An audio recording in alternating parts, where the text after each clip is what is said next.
El estrés es una respuesta normal de activación del cuerpo que nos prepara para reaccionar de una forma rápida ante la percepción de una amenaza inminente.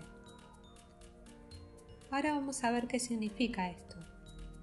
¿A qué nos referimos con activación?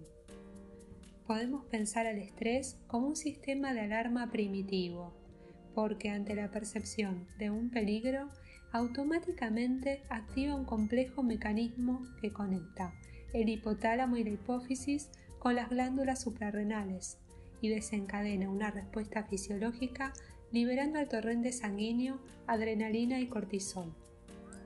Estas sustancias preparan al cuerpo haciendo que se dilaten las pupilas, se tensen los músculos, se acelere la respiración y se vuelva más superficial, se acelere el ritmo cardíaco, que aumente la presión arterial, que aumente también la glucosa en sangre para proporcionar energía, cambia también el proceso digestivo y aumenta también la temperatura corporal y la sudoración. ¿Y para qué lo prepara? Para reaccionar, para que luchemos o huyamos de ese peligro. ¿Y por qué decimos que es una respuesta normal? Si nos remontamos a la prehistoria, donde estábamos constantemente rodeados de depredadores, es evidente que la raza humana no hubiera podido sobrevivir nunca sin este mecanismo. Nos permitió reaccionar sin una reflexión profunda, sino más bien con un procesamiento automático, sensorial y rudimentario, con una sola función, la supervivencia. Y de hecho, es un mecanismo compartido con el resto de los animales. Entonces, si es una respuesta normal, ¿por qué pensamos en el estrés como algo malo?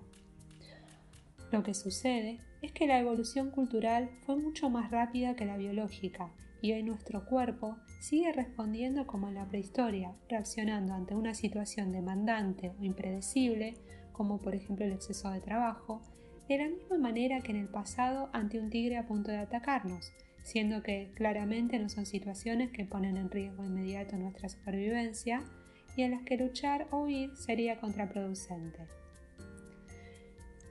¿Y cómo distinguimos el estrés normal, el que nos ayuda, del estrés que nos hace mal? Nuestro cuerpo está preparado para lidiar con los cambios que se generan en un corto plazo. El problema radica en volverlo cotidiano. La línea horizontal verde representa el tope de la capacidad de resistencia que cada uno disponemos para enfrentarnos a demandas habituales. Ante una demanda que nos resulta excesiva, en el estrés normal o agudo, lo que sucede es que nuestro cuerpo genera cambios químicos y corporales en la fase de alarma, pone en juego todos los recursos disponibles para hacerle frente por poco tiempo y luego se recupera. Ahora, ¿qué pasa si me someto a demandas desmedidas de manera constante o a una demanda muy grande durante mucho tiempo? Aparece, después de la alarma inicial, una fase donde el cuerpo trata de resistir, pero como no se llega a recuperar porque no le damos el tiempo que requiere, entramos en la fase de agotamiento. La producción de cortisol constante aumenta el azúcar en sangre y debilita el sistema inmunológico. Y ahí es donde puede aparecer, por ejemplo, tensión muscular, migrañas, trastornos de ansiedad, úlceras, en fin, nos enfermamos. A esto se le llama estrés crónico o distrés. El estrés crónico o distrés es el que trae consecuencias negativas para nuestra salud física y psicológica. Es cuando hay una sobrecarga constante que supera mi capacidad de resistencia, ya sea por una situación estresante que paso por mucho tiempo o por varias. ¿Y qué determina que me estrese más o menos? Imagínate que tenés que llevar una mochila pesada. ¿Es lo mismo que tu mochila pese 2 kilos o 10? El daño va a ser el mismo si llevas la mochila por 10 minutos que por 10 horas. Y por último, ¿tus músculos se van a resentir igual si están o no entrenados?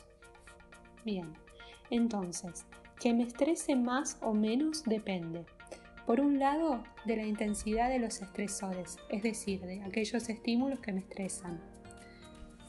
También va a depender del tiempo de exposición.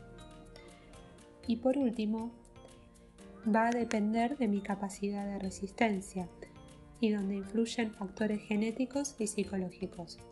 Los factores genéticos determinan la magnitud de activación orgánica propia de cada uno y el umbral de tolerancia a ciertos estímulos.